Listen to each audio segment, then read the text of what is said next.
Next, we'll talk to Brother Donovan Hanna. He's an unbaptized publisher in the Sand Springs congregation. I've had the pleasure with working with Brother Hanna in a car group on one or two occasions. But we'll ask you a couple of questions as a newer publisher. When did you become a publisher?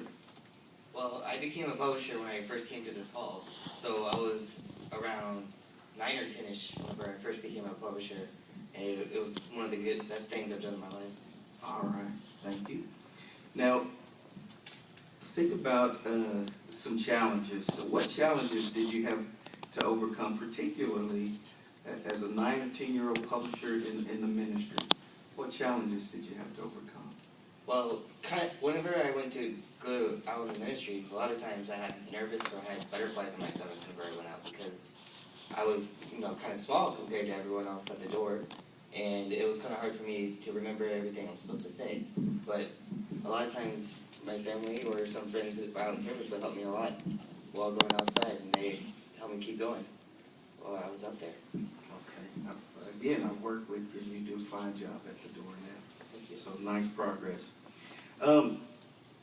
What do you remember about the first door that you took in the ministry? That's always an exciting question. Well, when I first went to the door and talked my first time, my mom asked me if I wanted to go and talk at the door for once. I was like, I guess so. Because, butterflies and stuff. I was nervous, really nervous. But in the end, the person answered the door, and they took the magazines I was handing out. And it felt nice afterwards, too, because it was a new experience for me. And it was really nice. So I'm still doing it now. Okay, thank you.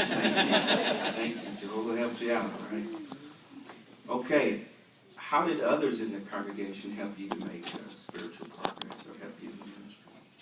Well, they helped me in the ministry a lot. Like, my family and people who got in service with us, they're always rubbing off on me and showing me how to go to the door, giving me advice on the doors. And I really appreciate the things they do for me. And they help me go progress because they're good influences on me. And it's better than being in the world. Okay. Well, thank you. We appreciate you, brothers. Keep up the good work.